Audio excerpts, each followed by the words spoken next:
Mi familia me exigió $15,000 de alquiler atrasado con un 13% de interés, amenazando con vender mi coche. Ante su dureza, me fui esa noche en silencio.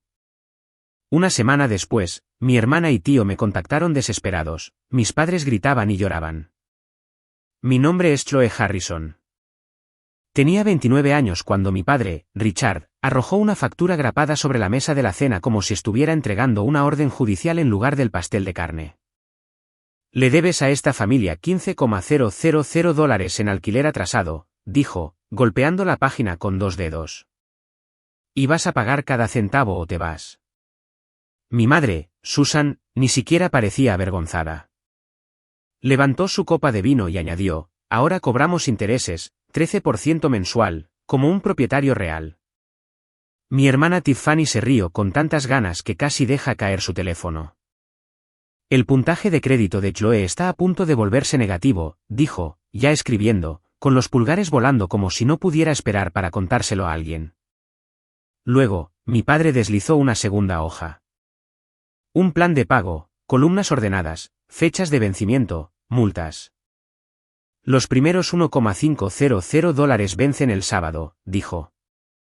Si no los pagas, vendemos tu auto. Mi tío Gary, que había aparecido sin invitación, pero que de alguna manera siempre se materializaba cuando la humillación estaba en el menú, asintió como un predicador emitiendo un juicio. La mano dura es lo único que entienden las aprovechadas. Miré la factura y fue entonces cuando noté algo extraño. En letra pequeña, en la parte inferior, había una marca de tiempo de una imprenta local.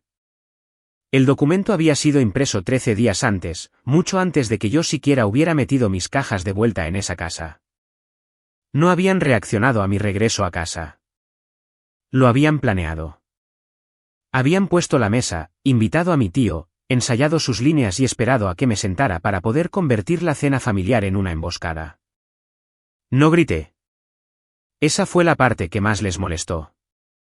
Simplemente dejé el tenedor, doblé la factura una vez y miré alrededor de la mesa el tiempo suficiente para memorizar cada rostro. Mi padre parecía satisfecho consigo mismo, como si finalmente hubiera encontrado una manera de ponerle precio a la obediencia. Mi madre tenía esa expresión fría que siempre usaba cuando quería que la crueldad sonara práctica. Mi hermana tenía su teléfono inclinado hacia mí, fingiendo revisar mensajes mientras grababa en secreto mi reacción. Y mi tío estaba allí asintiendo, engreído y fariseo. El mismo hombre que había pedido dinero prestado a 3 parientes y no le había pagado a ninguno. ¿Hiciste una hoja de cálculo para tu propia hija?, pregunté. No, dijo mi padre. Hice una hoja de cálculo para una adulta que cree que puede entrar y salir de esta casa cuando la vida se pone difícil. Volví a mirar la página.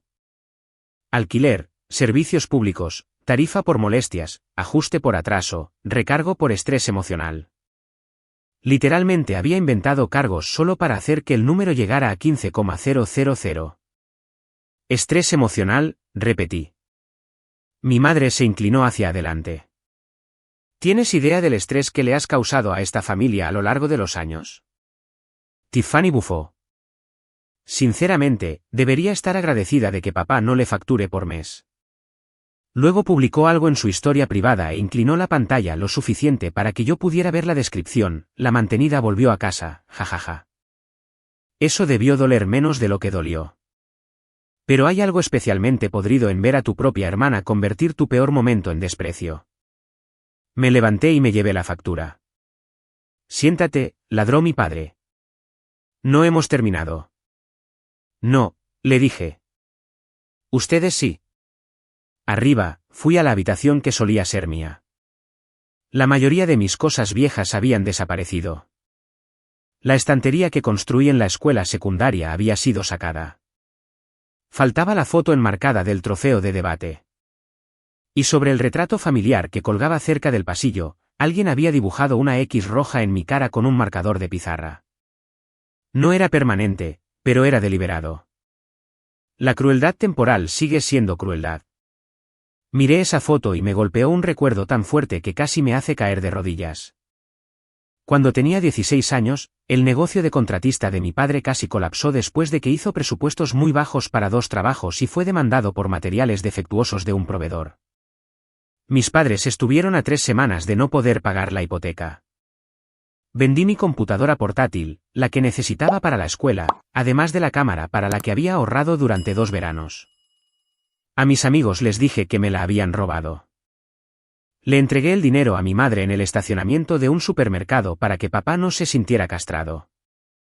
Años después, cada vez que hablaban de sacrificio, hablaban como si solo los padres supieran cómo sangrar por una familia.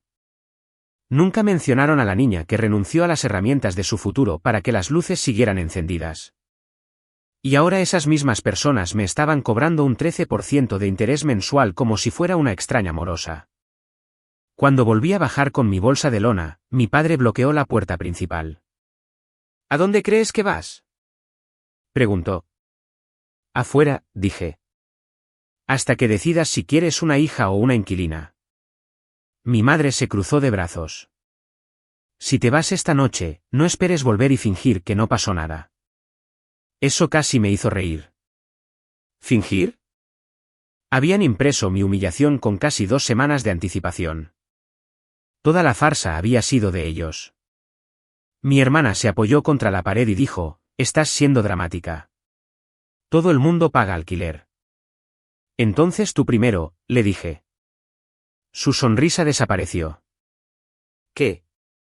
¿Me escuchaste? Muéstrame tus facturas». Miró a nuestros padres. Y en ese pequeño destello de pánico, lo aprendí todo. Esto no se trataba de justicia. Se trataba de mí, solo de mí. Ese fue el momento en que la última pizca de suavidad abandonó mi pecho.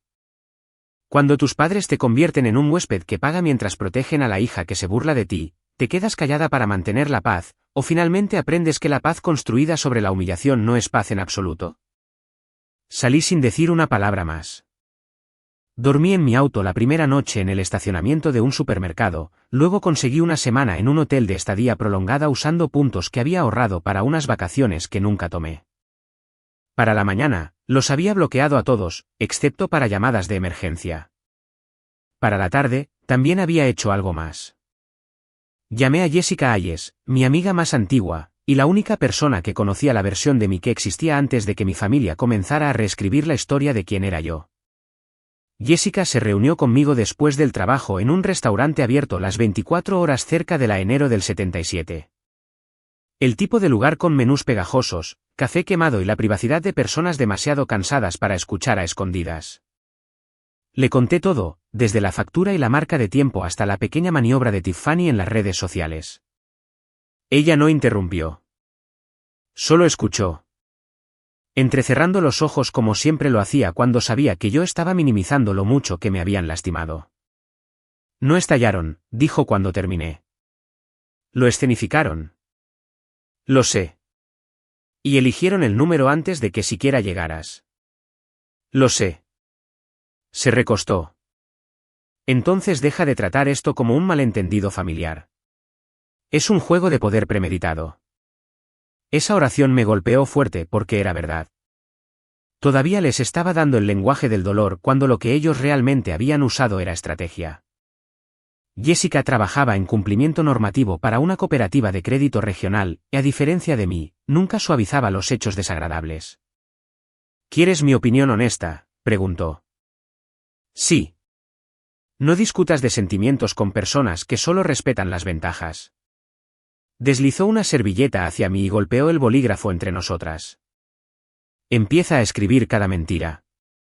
Así que lo hice. La computadora portátil que vendí a los 16. La vida libre de alquiler que Tiffany disfrutaba mientras me llamaba perezosa. El dinero que envié 4 años antes después de que el pago de un reclamo por granizo en el trabajo me diera un bono de desempeño, y usé la mayor parte para ayudarlos a cubrir sus impuestos a la propiedad atrasados. La mentira que mis padres les dijeron a todos de que papá lo había manejado él mismo. El reemplazo de emergencia del calentador que puse en mi propia tarjeta un invierno porque mamá llamó llorando y juró que me lo pagarían. Nunca lo hicieron. Yo no había sido la carga en esa casa. Había sido el tanque de reserva invisible que drenaban cada vez que su orgullo estaba a punto de quedarse vacío.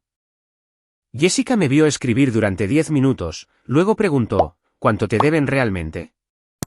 Sumé lo que podía probar. Poco más de 18,000. Más si contaba los intereses. Levantó una ceja. ¿Qué número tan curioso? Me reí una vez, con amargura. Sí. Se inclinó hacia adelante. Entonces, esto es lo que vas a hacer. No te apresures a volver para defenderte. Deja que crean que estás herida. A las personas que disfrutan del control siempre se vuelven descuidadas cuando creen que ya han ganado. La miré. Eso suena a venganza. No, dijo, suena a documentación. Al sexto día después de irme, reuní capturas de pantalla, extractos bancarios, mensajes de texto antiguos y fotos de confirmaciones de transferencias. Una imagen importaba más. Una captura de pantalla de hacía 4 años que mostraba una transferencia de $8,400 a mi madre con la nota, impuestos a la propiedad. Pagar hoy. Adjunta a ella estaba su respuesta, nunca olvidaremos esto. No se lo digas a tu padre todavía. Otra era del desastre del calentador de invierno, ¿puedes ponerlo en tu tarjeta, por favor? Te pagaremos después de Año Nuevo. El Año Nuevo había ido y venido 3 veces. Pensé que me sentiría empoderada al recopilarlo todo, pero sobre todo me sentí enferma. La evidencia es algo brutal cuando demuestra que te amaban más cuando eras útil. Entonces llegó el domingo y con él el primer mensaje de casa. No de mis padres. De Tiffany, ¿en serio sigues enfurruñada? Papá dice que el primer pago ya está vencido. Lo miré fijamente, luego me reí tan bruscamente que la pareja de la mesa de al lado en el hotel se dio la vuelta. Pago vencido a personas que me debían más que la factura que habían inventado. No le respondí. En su lugar, le envié un mensaje de texto a mi padre, mañana, 7 de la tarde, en la cocina. Que estén todos ahí. Él respondió en menos de 1 minuto, bien. Trae tu primer pago.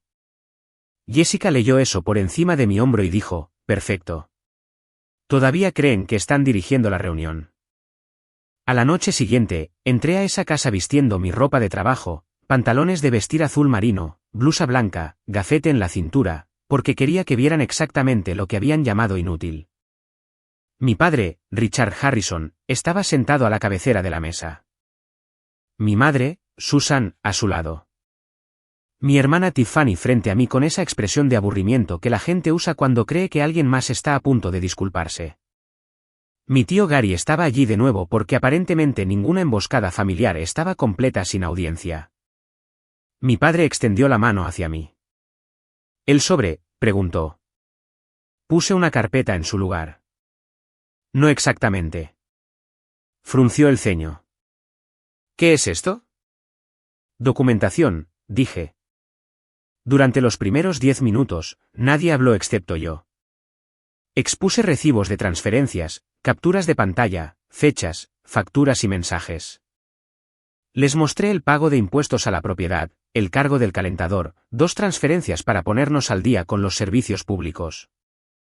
Una copia del cheque que le di a mamá después de liquidar una pequeña cuenta de inversión para ayudar a mantener su hipoteca al día durante la desaceleración de la pandemia.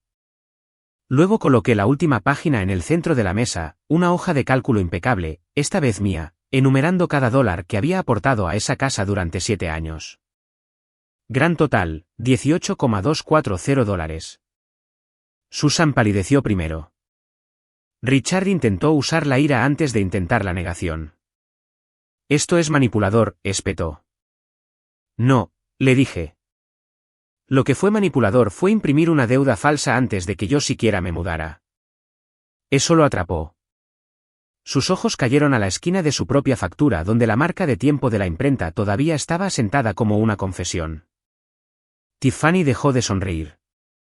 El tío Gary se aclaró la garganta y de repente encontró fascinante el salero. ¿Quieren alquiler?, pregunté.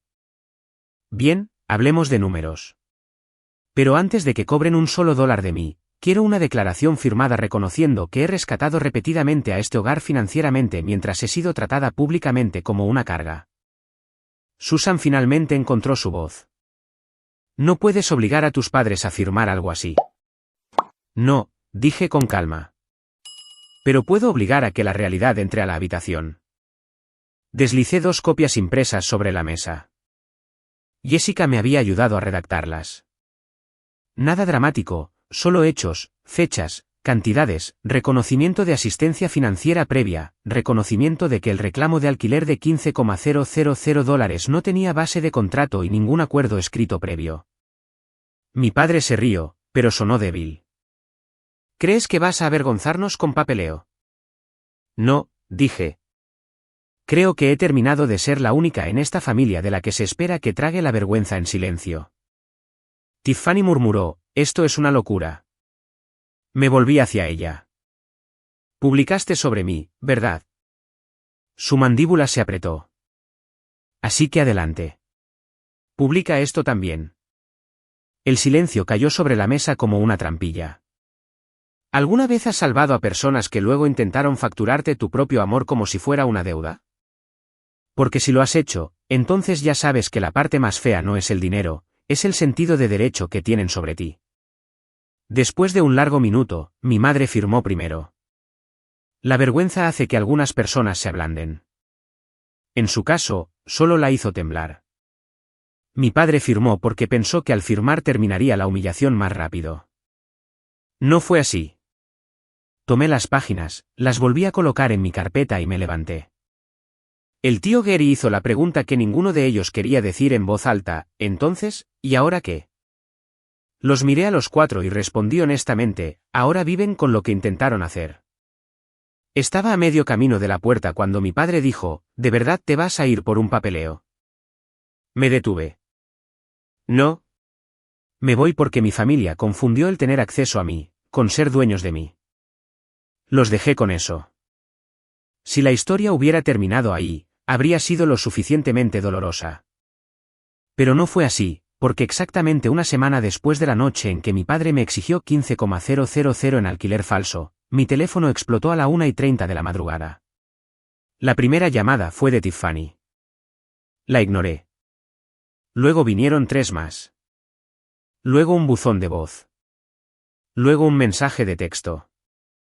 Amiga, mamá encontró algo en el correo y está gritando, por favor contesta. 12 minutos después, mi tío Gary también me envió un mensaje, tus padres están en mi casa llorando. Por favor solo llámalos. Me senté en la cama del hotel, con el pulso acelerado. Por un segundo de locura, pensé que alguien había muerto. Llamé a Tiffany. Ella respondió al primer tono, sin aliento y presa del pánico. ¿Dónde estás?, dijo. ¿Qué pasó? Mamá abrió un correo certificado por error. Bueno, no por error, lo que sea. Hay un aviso final de incumplimiento y algo de impuestos, y papá se está volviendo loco. Dicen que si no lo solucionan rápido, la casa puede entrar en ejecución hipotecaria acelerada. Cerré los ojos. ¿Qué cosa de impuestos? No lo sé, espetó. Puedes simplemente venir. Conduje hasta la casa del tío Gary porque allí estaban todos, aparentemente demasiado alterados para sentarse en su propia sala. Cuando entré, el rímel de mi madre estaba corrido. Mi padre se veía 10 años mayor, y el tío Gary había perdido cada onza de la certeza engreída que había llevado a la cena la semana anterior. El correo certificado estaba abierto sobre la mesa de café. Lo recogí y empecé a leer. Aviso final. Morosidad hipotecaria. Incumplimiento de las condiciones revisadas de dificultad. Un aviso del condado vinculado a un ajuste de depósito en garantía omitido. Sentí que se me helaba el estómago, no porque sintiera pena por ellos, sino porque entendí al instante lo que había sucedido. Durante todas sus posturas grandilocuentes sobre enseñarme responsabilidad, habían estado ocultando un colapso financiero que ya estaba en marcha, y aún así habían intentado sacarme $15,000. Mi padre se puso de pie cuando terminé de leer. Necesitamos tu ayuda, dijo, y las palabras sonaron como si tuvieran vidrio roto. Lo miré por un largo segundo. ¿Te refieres a la holgazana? ¿A la aprovechada? La hija a la que planeas cobrarle alquiler retroactivo. Susan empezó a llorar más fuerte. Chloe, por favor. Mi tío Gary intervino, repentinamente diplomático. Tu papá cometió errores. Todos ustedes cometieron errores, dije.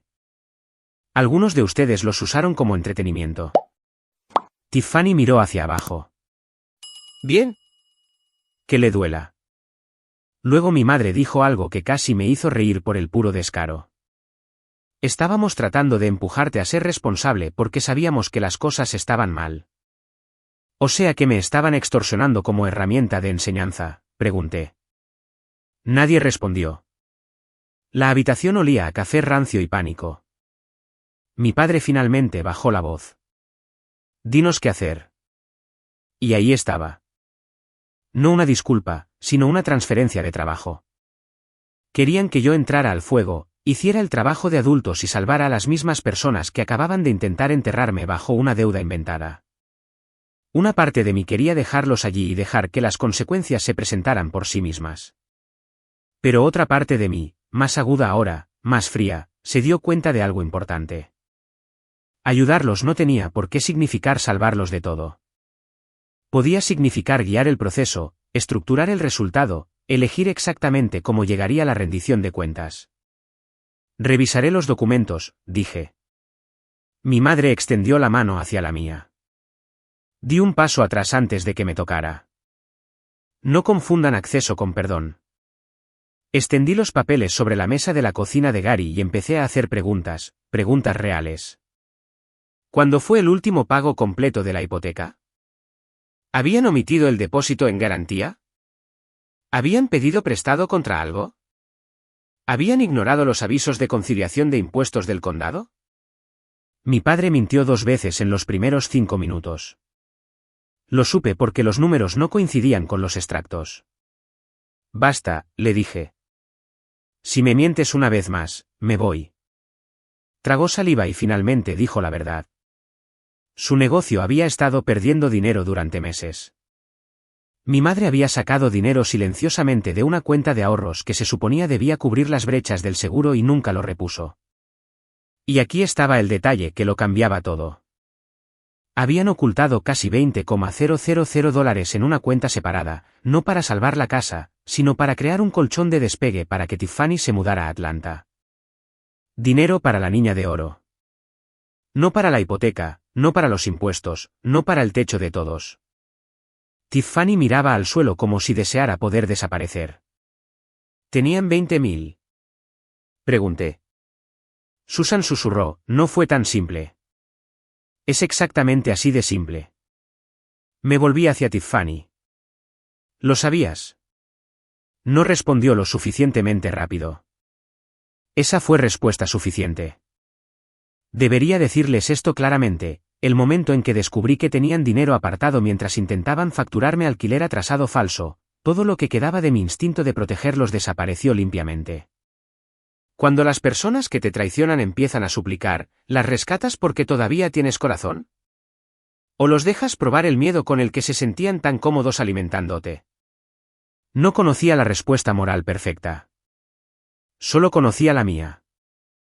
Esto es lo que pasará ahora, dije. Mañana me pondré en contacto con el prestamista y veré si hay alguna vía para retrasar la aceleración. Me darán cada extracto, cada aviso, cada saldo de cuenta y cada mentira que se han contado. Si descubro que ocultaron algo más, he terminado. Asintieron demasiado rápido. El miedo hace que la sumisión parezca casi respeto. Antes de irme, mi padre dijo, Chloe, gracias. Lo miré y dije, no me agradezcas todavía. Y lo decía en serio. La semana siguiente me convirtió en lo mismo que habían burlado, la única adulta responsable en la habitación. De día, hacía mi trabajo real como liquidadora de seguros comerciales, revisando reclamos por daños y discutiendo sobre estimaciones de reparación. De noche, me convertí en la gerente de crisis no remunerada de las finanzas colapsadas de mi familia. La ironía habría sido graciosa si no fuera tan fea. Llamé al prestamista, reuní extractos, organicé líneas de tiempo y traduje su desastre a un lenguaje que el banco tomaría en serio. Cuanto más investigaba, más claro quedaba que solo quedaba un camino estrecho, un acuerdo de restablecimiento revisado con condiciones estrictas. Perder una fecha límite, usar el método de pago incorrecto, ocultar un detalle financiero más, y el archivo volvería de golpe hacia la ejecución hipotecaria. Cuando el prestamista ofreció esos términos, mis padres escucharon esperanza. Yo escuché una advertencia final, porque los conocía. No cambiaban bajo presión.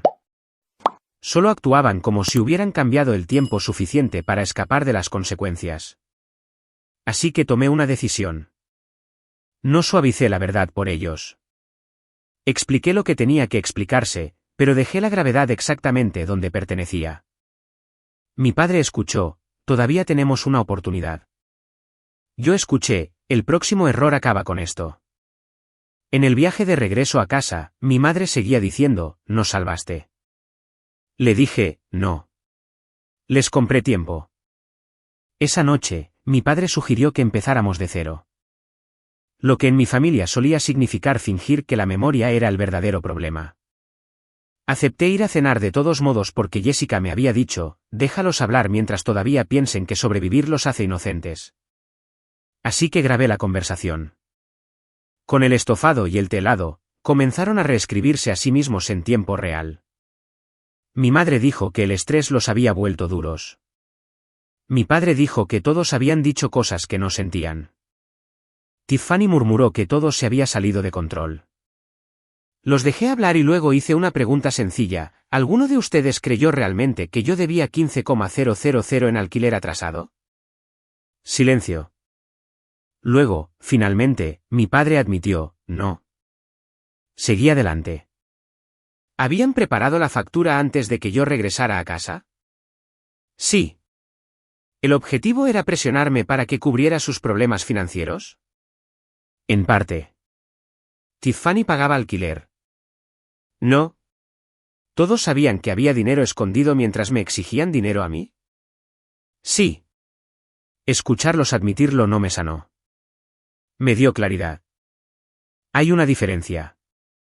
A la mañana siguiente, le envié el audio a Jessica y ella respondió con una oración, guarda cada recibo. Mientras tanto, mi familia actuaba transformada. Mi madre de repente me volvió a llamar cariño. Mi padre se ofreció a ayudarme con el auto. Tiffany publicó una foto de unas tazas de café con el texto, temporada de sanación, lo que casi me hace reír. No era sanación, era un cambio de imagen. Una semana después, venció el primer pago bajo el nuevo acuerdo. Se lo recordé a mi padre 2 veces. Me ignoró ambas veces y actuó ofendido de que yo estuviera verificando. Luego envió un cheque personal por correo en lugar de enviar los fondos certificados que exigía el prestamista. Peor aún, lo envió tarde porque estaba esperando que se liquidara un dinero. Cuando vi el recibo, algo dentro de mí se quedó paralizado. Yo no había creado la trampa. Simplemente había dejado de arrastrarlos para esquivarla. Para cuando el prestamista marcó el pago defectuoso, la cuenta ya había activado una revisión. Como el archivo estaba bajo condiciones estrictas, la revisión significaba peligro. Peligro real. No dije nada ese día. Fui a trabajar, manejé mis reclamos y esperé a que el correo electrónico del prestamista llegara esa tarde. Subsanar defecto. Acuerdo en riesgo. Posible terminación pendiente de aviso formal. Esa noche, mi familia habló durante la cena como si nada de eso existiera. Mi padre se quejó del precio de la gasolina. Mi madre habló de la iglesia. Tiffany preguntó sobre los apartamentos en Atlanta. Todavía creían que mi competencia significaba un rescate sin fin. Todavía creían que necesitarme significaba ser dueños de mí. Y fue entonces cuando supe exactamente cómo terminaría esto. El aviso llegó más rápido de lo que esperaba. 2 semanas después, llegó una carta formal confirmando que se habían incumplido los términos de restablecimiento. A menos que el defecto se solucionara de inmediato, y de formas que mis padres ya no podían manejar, el prestamista seguiría adelante.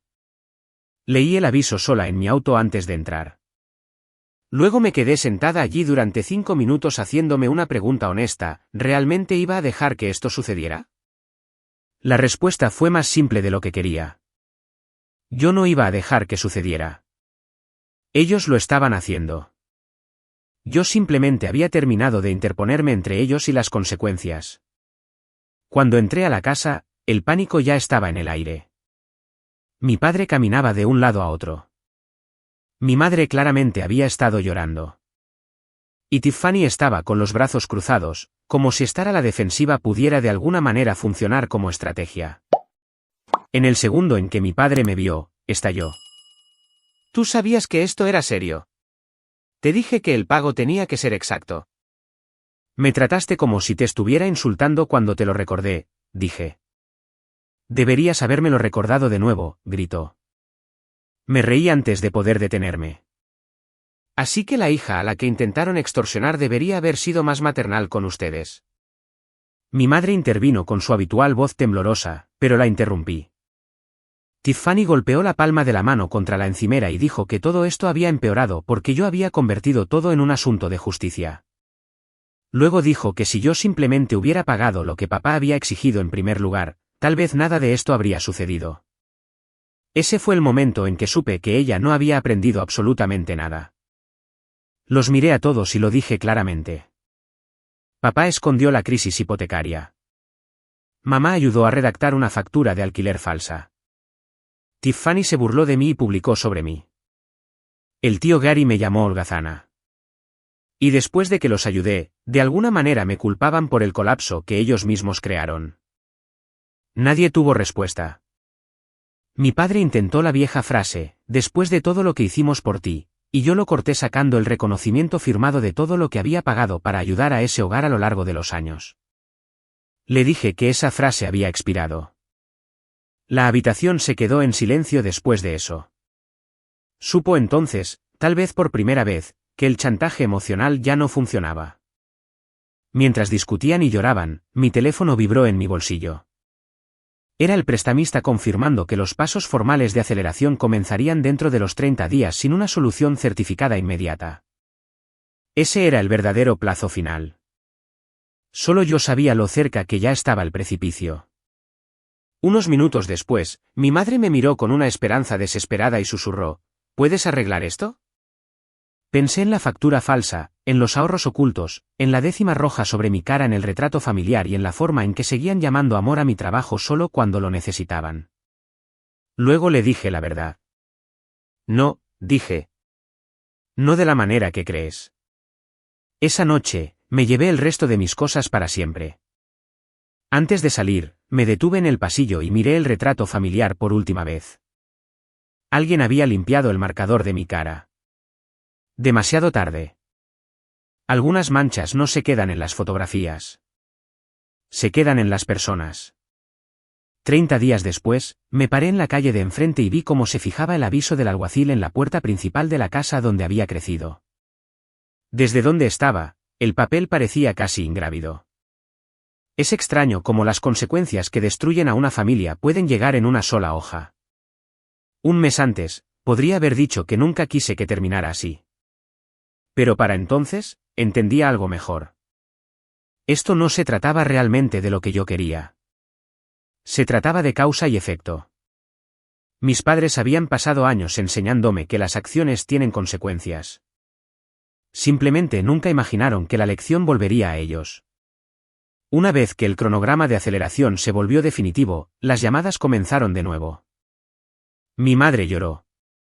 Mi padre se enojó, porque la ira le resultaba más fácil que la vergüenza.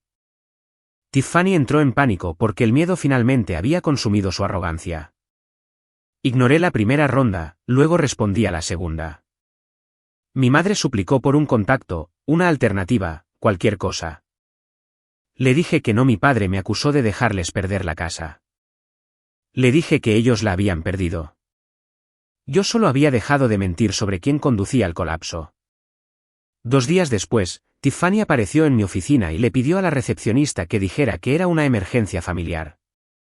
Me reuní con ella en el estacionamiento. Lloró, dijo que sabía que había sido horrible y me rogó que la ayudara. Le dije que no quería rendir cuentas. Quería rescate sin costo. Entonces, una semana antes del desalojo, hice una última transferencia. $15,000 exactos. No a mis padres, a Tiffany. Motivo, alquiler. No fue amabilidad. Fue precisión. Ella se había reído cuando mi padre me exigió un alquiler falso atrasado, publicó sobre ello y trató la responsabilidad como una broma que alguien más debía pagar. Ahora tenía 15,000 en su propia cuenta y una elección: salvar la casa y atarse permanentemente al desastre de nuestros padres, o salvarse a sí misma y demostrar que no había aprendido nada. Eligió salvarse a sí misma en menos de 2 días. Lo sé porque firmó un contrato de arrendamiento en Atlanta 3 días después y se fue antes del desalojo. Cuando mi madre se enteró de que el dinero había ido a Tiffany en lugar de a ellos, comenzó a gritar exactamente de la forma en que Tiffany lo había descrito en ese texto de las 1:30 de la madrugada semanas antes. Solo que esta vez, yo no fui. El tío Gary me llamó furioso y dijo que le había tendido una trampa a Tiffany. Le dije que no. Le había dado la misma oportunidad que ellos esperaban de mí y ella había tomado su decisión. Después de que la casa se perdió oficialmente, mis padres comenzaron a decirles a los familiares, amigos de la iglesia y vecinos que los había abandonado durante una emergencia financiera. No despotriqué. No publiqué un vídeo dramático. Subí una sola declaración calmada con marca de tiempo a un grupo comunitario privado, junto con 3 cosas: la factura falsa que mostraba que fue impresa antes de que me mudara, el reconocimiento firmado de todo lo que había aportado a ese hogar, y clips de audio seleccionados de la cena donde admitían que la factura era falsa y la campaña de presión fue intencional. Escribí una oración en la parte superior: comparto esto porque no cargaré con una historia falsa para personas que construyeron una sobre mí. Eso fue suficiente. La verdad se movió por sí sola. Mi padre perdió referencias de subcontratistas. Mi madre tuvo que renunciar a su ministerio de presupuesto en la iglesia. El nuevo empleador de Tiffany en Atlanta encontró sus publicaciones burlonas y los crecientes rumores sobre el desastre familiar, y silenciosamente le retiró la oferta que ella había presumido en línea. Nadie tuvo que arruinarlos. Ellos ya lo habían hecho solos. Todos me llamaron después de eso llorando, disculpándose, negociando. Mi madre dijo: la familia no se hace esto entre sí. Le respondí: exactamente. Mi padre dijo que los había humillado. Le dije: no, los documenté. Tiffany dijo que lo sentía. Le dije que el lo siento no es una máquina del tiempo. La última vez que vi a mis padres fue afuera del pequeño complejo de apartamentos al que se mudaron después. Mi padre se veía más pequeño allí. Mi madre se veía cansada de una manera que el maquillaje no podía ocultar. Por un momento, recordé quiénes solían ser para mí. Las consecuencias no borran la historia. Solo evitan que la historia se use como un arma. Mi madre preguntó si podíamos empezar de nuevo. Le dije la verdad: querían que aprendiera sobre la responsabilidad. Esta soy yo aprendiéndolo. Luego me fui. Esto es lo que me enseñó esta historia. La sangre no excusa la explotación, y un hogar no es sagrado solo porque creciste en él. Durante años, pensé que ser buena significaba absorber el daño en silencio, pagar la cuenta, aguantar el insulto y mantener la paz para que todos los demás pudieran seguir fingiendo que éramos normales. Pero proteger tu paz no es crueldad. Negarte a financiar tu propia humillación no es egoísmo. Y, a veces, la venganza más honesta no es la rabia en absoluto. A veces es simplemente hacerse a un lado y dejar que la verdad cobre lo que se le debe.